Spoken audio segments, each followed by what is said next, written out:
Hi guys, Mark here, Blueglow Electronics. Happy New Year's 2025. Just thought I'd take a few minutes today and make a little video about some of what we've got going on at Blueglow. Unfortunately, a lot of it has been behind the scenes kind of stuff for myself, the listening barn, the workshop, but hey, maybe you guys are interested in some of that too. And I show you some of the projects we've got on the bench that you will be seeing some videos on. My videos as of late have been taking forever because I start a project and it might take me months to get to the end, and I'm just filming little pieces along the way. So we'll see how some of these materialize as we go through the year. I did sit down last night on New Year's and wrote a set of goals for 2025 for myself. And some of it's really tactical stuff, some of it's some bigger stuff. But in there, one of those was make at least one and publish one video every single month. So let's see how this goes. At least I'll get you 12 videos here in the next year. All right, let's go take a look at some of what we've got going on here. So a bird's eye view from my seat in the listening room right now, just some of the projects that we've been going through in 2024. It's really been less about the room here in my listening room, and it's been more about perfecting the equipment inside of the room and getting everything just the way I want for my listening pleasure. I have a little group that comes over about once a month. It's a bourbon group. We sit around and share some bourbon. Sometimes we come down here and sit and listen to music for hours. I have some friends that come over from time to time. We listen to music. I really have enjoyed the time in the listening room. And then anytime I've got 10 minutes, 20 minutes between something going on in my busy life and I can find a few minutes to just come in here and sit down and relax, it's kind of my Zen place. Okay, so over here on the left, an active project I have right now. This is a set of speaker cabinets that I picked up. That came with a set of Tannoy 15-inch drivers and some custom Tannoy crossovers in them, and I drove a couple hours up towards Tennessee to pick these up from an individual back during COVID in 2023. And these are just some massive cabinets. I don't know, I mean, if you guys know how big Bells are, they're right there with them. Just massive in size and scale. But at any rate, I drove up, picked these up, had a pair of Tannoys in them. It was my first set of Tannoys. That's what I was excited about owning.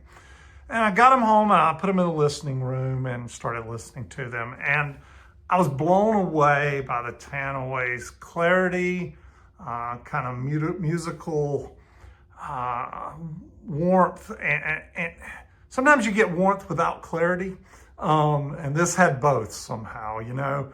And it was one of those where loved them, but they seemed to be very music genre specific. And ultimately, it's one of those where if I was going to sit around and listen to certain types of music all the time, I'd have probably left those in here as in game. But I was noticing certain other types of music. I'm like, the Western Electrics sound better, or the K-horns back in the corners sound better, or whatnot, right? Then I was cruising through Hi-Fi Haven one day. It was a great site to hang out at, by the way. I was on the Emporium and I found a set of 1969 Altec 604Es that looked like brand new. I mean, these things are just immaculate with the original N1500A crossovers.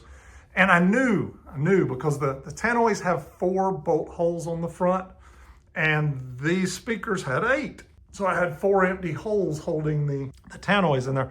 I kind of knew these cabinets were originally built for Altecs. And so we put in the 604Es, and I'm never going back. These things are between these cabinets and the drivers, the crossover. I'm just super happy. Here's the even cooler part of this story.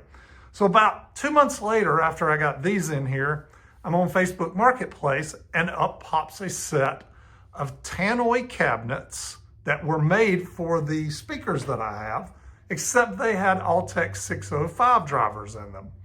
And I watched them, and the guy wanted $2,500 or something. I watched them for a while, and finally I messaged the guy, and I was just like, hey, you wouldn't be interested in selling the cabinets without the speakers, would you? Because I really didn't want another set of Altec drivers, a couple grand in. And the guy said, well, oddly enough, somebody just paid me to ship them the drivers, and I have the 2 cabinets.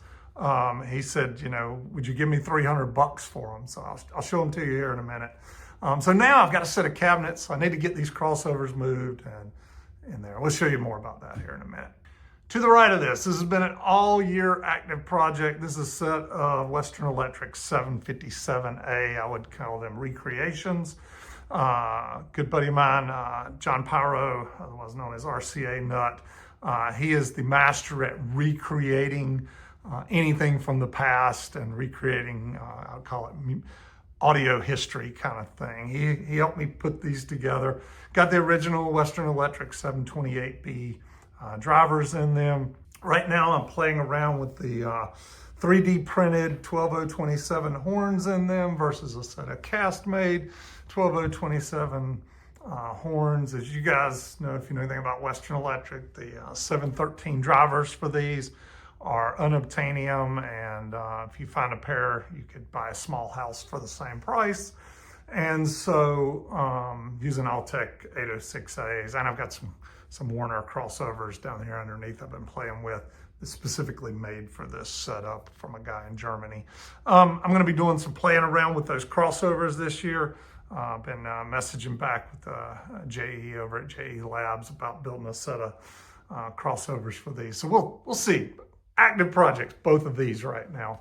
Over here on the left, that was my Type 50 Ken UCG Ottoman Labs amplifier that I never thought would get taken off of my listening table up there. However, I just picked up another amp from him around November that may offset that. I'll show you more about that in another video one day. We've just been playing around in the listening room, trying different things, if that makes sense. Let's go look around at other stuff we've got going on. Oh yeah, and for whatever it's worth, I created a Blueglow Electronics Instagram account, and as I've just been listening to music down here and doing things and playing around, I've been posting little videos and snippets. So if you want to see live little snippets of music and whatnot, join the Blueglow Electronics Instagram account. All right, as you can see, just about every little project I have going on has a cart that I can roll around on wheels, and that way I can get it in and out of the way, whatnot. But you find this interesting. These are the Tanoid drivers that were in those cabinets, and these were the custom-made crossovers. Well, when I took the first crossover out, I noticed that the this silicone here to hold this inductor on was loose, and I thought, well, there you go. I'll have to fix that. And then I got to the second one, and it wasn't only loose, it had pulled out the solder and broken loose. So whoever's designing these things, I'm not sure who makes these, they got to figure out a better way to attach these things, because these were mounted on the side in the cabinet, and I guess the weight over time just pulled those down. If you were mounting them flat, you probably wouldn't have the same issue. But we're going to get these cleaned up, fixed, and put down into these cabinets. I'll show you here in a little bit. Talk about a rabbit hole that has consumed me this year. So you might have been looking around the listening room saying, Mark, where the heck's your turntable at? Because I know you're a vinyl guy. Well, I've been wanting a statement piece for the room, and so I started out by picking up a Fairchild 530 over here. Long journey. You'll see a video coming on this soon. We have been trying to, I'll call it, tame the beast as far as making that a modern turntable that plays with a little wow and flutter in both the horizontal and vertical axis. These were all originally mono tables, and they don't do so great with stereo. This is another one I just picked up recently with 2 nice gray tone arms on it. When I get this one done, I'm gonna do this one up as well. So completely restored the cabinets. I'll show you more in the video when we get to it about what I'm doing on the inside of these. There's a little bit of magic trickery going on there, but I think at the end of the day, I'm going to bring some life back to these Fairchild 530s for anybody out there that happens to have one that would like to use one in a modern stance. I've probably got 100 hours or more in bench time on these things already. Bought a kit. I haven't had time to get to building it, but that is it'll be a first swap kit. DIY Audio Shop made a nice first swap cabinet for it. So I just wanted to get one, build it, put it in the room, see how it compares to the single-ended stuff, whatnot. That'll happen in 2025. So while on the other Fairchild turntable journey, I happened across a Fairchild 750-2, which is a belt-driven table. And that in and of itself is another 100 hours. It's crazy what we go to get this old stuff going. But I've restored this entire cabinet top to bottom. Got everything perfect on this thing. Belt timing is the key. They don't make belts the way they used to make them. They don't make them the same thickness. The original ones for these were hand shaved to tune the right width just to be spot on at 33.3. We've been down that rabbit hole for months and months now, chasing lots of different things. We are super close on this one. It's just a phenomenal turntable here. But this will ultimately end up being a statement piece in the listing room. I'm probably gonna use one of those others as a mono setup, but regardless, stay tuned. Video incoming on this soon, and soon could be February, March, but it's all relative here as to how much time I get to finish putting into these things. Even yesterday we had a project. My son is moving to California. He came to me yesterday and said, "Dad, my turntable platter wobbles." And so this is a Kenwood KD 30055 that he's had since he's carried to college and all around the nation. He's lived in London, New York, Atlanta, now California. That thing's been with him everywhere. But we had a bearing come loose, and we fixed that yesterday. Did not make a video, but it was a fun little project in and of itself. Back here, we've got a set of Delinquents set up. I want to play around with those this year and do that online with you guys. Have not had time to get to those, and I've owned them a few years. And a really nice amp, 8-channel made for those things. Just in case you guys were wondering what my little top of the audio barn, which is where we're at right now, what does Mark sit around and listen to music when he's working on stuff up here with? Well, right there it is. It's a Audio Research preamp. It's the little single-ended 807 I built. Side of it, I've got a little, it's a Ropey. I built a Raspberry Pi top hat setup for Roon server. And beside of it, as you can see, a set of Altec 14s that sound really good. All right, here we are a year later, almost, since I made the video on these things. And as you can see, they are still sitting here. Good news is I did find me somebody that's going to restore these cabinets, take out all the wooden slats. We talked through what it's going to be involved. He's going to cut them off with a multi-tool, and then he's going to sand them down so he doesn't get into the actual original hide of the... I'm just waiting to get in on his list. He was backed up by many months. He told me to let me know when I could bring them to him, and then he's going to re-veneer the cabinets for me. So when I get that done, all of this will go back together. Me and my buddy Jeremiah have been wanting to play with these. I've got some matching beautiful quad amps to go with these ESL 57s. I've been wanting to listen to them. I've literally had these sitting here since I got the barn finished, and I've yet to move them in the room and hook them up. So some point this year, maybe we'll make a video on the quads and how I'll compare those to some of these other high efficiency speakers we're running. All right, back in here in the bench, somewhere in here, I've got a box with a pair of H1000 JBL horn recreations by my buddy Early. And I've got some drivers here lined up to try out with those. I just haven't gotten to it yet. So we're still on that journey. Video on that. Saw a video, I think it's Novolux. He had a nice little setup on his bench he did here that I am plagiarizing, admittedly. Except I'm not going quite as elaborate as he did, but I've got me in some Keystone jacks, all kinds of different connectors for BNC and whatnot. That way I've got a patch panel here into everything up on the bench instead of having to run wires all over the bench. I thought what he did was, and you find his video online, I'm trying to get this, just picked this up from a buddy of mine, the name set. I think it's perfect because I've got a preamp here with the both moving coil and moving magnet. I've got an amplifier, great little bench set up here, and I'm going to get all that wired in as well. I don't know if I've shown you guys. I mean, we've got the bench pretty much done at this point.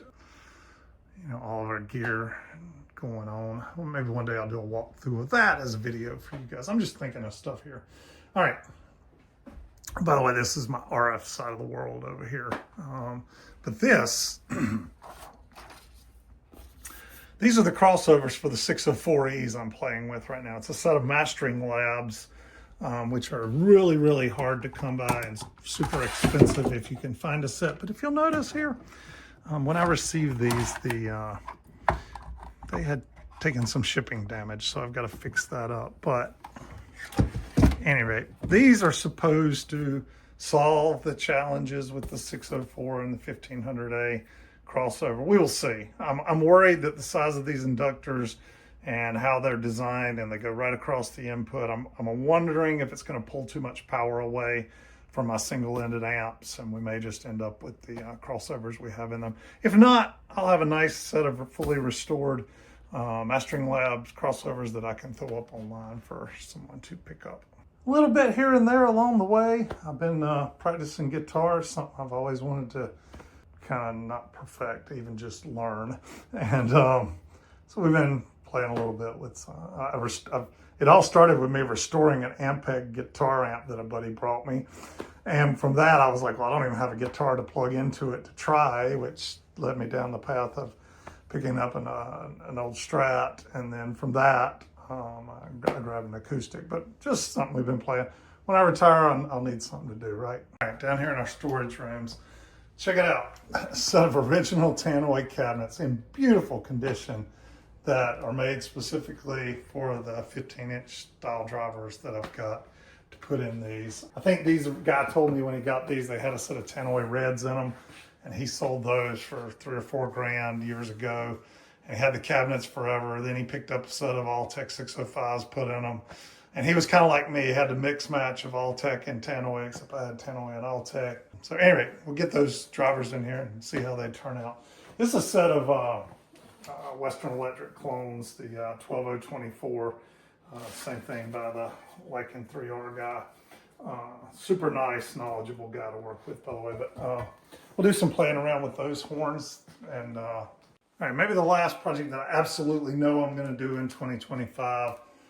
This is a set of Silvertone cabinets that have been kind of custom made to look like Western Electric 753 speakers. And you can see here, I got two Alltech 755s and two Western Electric. They're pretty much all the same drivers, and I'll pick the best of those two and get them into these cabinets. And I think between those and maybe those horns I just showed you a minute ago, could be an amazing, amazing setup in the listening room.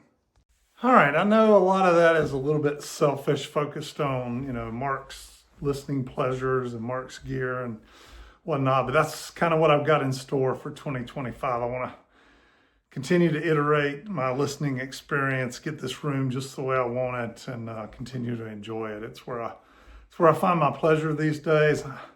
Probably not so many, you know, solid state restorations. The 300B project, that's at least till I retire. I know I said that in 2019, 3 years, but I'm having a heck of a fun time with my day job and running a company and whatnot. So it's well, it may sound like it's horrible and not able to retire. I'm actually having the time of my life doing what I'm doing right now. So, and this is just all hobby on the side then, but so maybe not as much in-depth bench stuff as you've seen in the past, maybe a little more of my audio listening type stuff than electronics restoration in 2025, but that's just where we're at right now, and we'll stay on this journey. When I retire, I love to get back on the bench. There's a lot of fun in that. I just don't have the hours to commit that it takes to do some of that consistently. I get a little bit of time here, a little bit of time there, and not a lot of consistency, and then I'm waiting on parts or things, whatever in between, you know. So it's why I've got 12 projects active right now that I'm, you know, juggling a little bit between all on the way. Super excited though about this Fairchild 750 and getting it done and getting it in here, and having a centerpiece turntable here in the room that I can, back here, just my little jazz collection, just sit around and listen to some music and whatnot. Guys, I hope you have a great Happy New Year's, and looking forward to seeing you in 2025. reach out. Love to see you at some Hamfest this year. That was on my goals. Visit more Hamfest in 2025. So I said I would bump that up by 2 this year. So maybe I'll go to some I haven't been to before, but love to meet you guys at some of those. And if you happen to be in the North Carolina area, and we could make our schedules sync up sometime, maybe love to get a little small group of you guys over here sometime and just sit around and listen to music and whatnot. Happy New Year's. Catch you guys again soon.